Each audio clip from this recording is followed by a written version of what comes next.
What's going on, y'all? So it's gonna be just a quick video. The difference between day runs, night runs, just some things to look at and to consider when selecting a run. So for starters, day runs, night runs, there's really no difference between the two. You can still do meet and turns on both type of runs. You can still get a lay down run for starters. Lay down run, you go, you lay over, you come back the following day. Meet and turn is just what it is. You meet another driver, swap freight, and go back to your terminal. Usually your bigger terminals or your hubs or break bulks, those are going to be the terminals that are going to have both day runs and night runs, and also going to run line haul 24/7.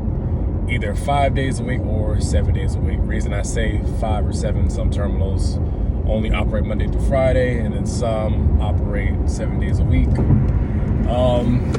Usually your higher senior drivers are gonna have those day runs. Now, just because somebody has a day run does not necessarily mean that they're at the very top of seniority, because some drivers prefer nights, so you can still get a 600 plus mile bid at nighttime, just like you can in the daytime. Now, it's important that you know what type of run you want. Now, I forgot to mention, if you're like towards the bottom in seniority, well, let's just say you're at the very bottom of the pole in seniority.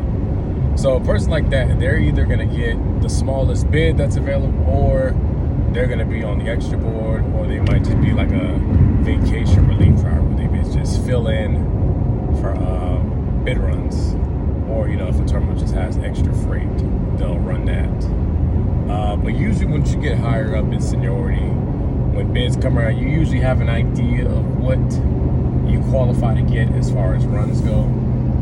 Now, a lot of drivers, they're gonna want those 600 mile bids, like 640 miles. Now, keep in mind, runs like that, you can do like a 640 mile turn, or you can get a 600 plus one way.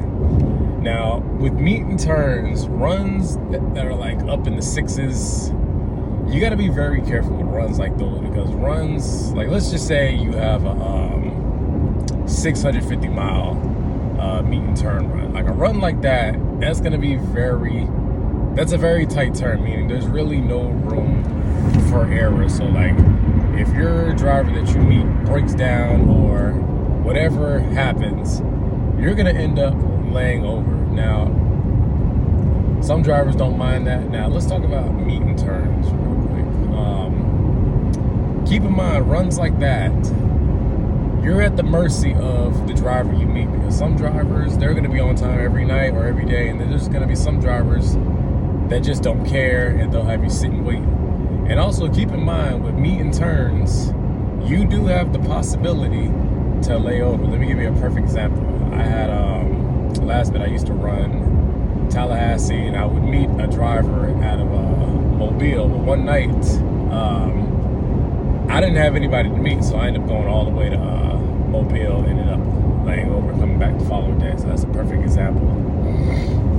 Now, if you're somebody that doesn't mind laying over, you can get like a lay down run. A perfect example, let's say you go from Tampa to Charlotte. Perfect example. You'll go, obviously, since you can't turn that, you'll go up there, you'll lay over, stay in the hotel until your cut time, and then head back the following night. Now, let me touch on the day runs again. Now, those drivers that want those day runs, you got to be very careful with those, because ideally you would want the Monday through Friday day run where you have the early cut time, like a 6 a.m. cut time. You're back maybe 4 o'clock. Now, if you work at an LTL company that operates 7 days a week, like Old Dominion, for example, you might be able to get a day run, but it may not be the particular days that you want. So you may not be high enough in seniority to get the Monday through Friday, but you might qualify to get maybe like a Tuesday through Saturday. So you might have to sacrifice, and you might have to take that in consideration, like get the day run but work the weekends, or run nights and get your weekends.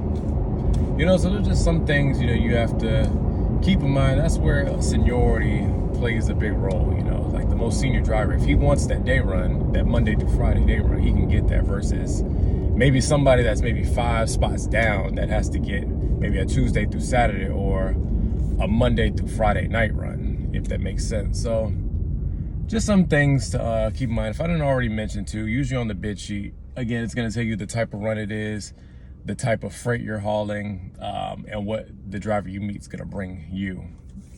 Now, some meet and turns, I forgot to mention, some meet and turns, you know, they might run you wild going back. Like, for example, let's say you meet up in Valdosta. Well, before you go back to your terminal, like Tampa, for example, they might send you through Ocala, or they might send you through Orlando. They might just bounce you around, you know, until, you know, you get your 11 hours or what have you. So I hope this sums it up, gives y'all a better idea, just some things to consider. And me personally, it would take me years, and I mean years, to get a day run. And honestly, I don't really want a day run because I just don't have patience for the daytime traffic. I don't. So I'm content with nights, and I'll probably stay on nights until, you know, something in my life changes where I have to be home, you know, at night. But I love my nights. All right, y'all, so that's the video today. So as I like to tell y'all, thank you to all my day one subscribers. Thank you to all my new subscribers. I appreciate all of y'all. And as I always tell y'all, y'all take it easy. Stay safe.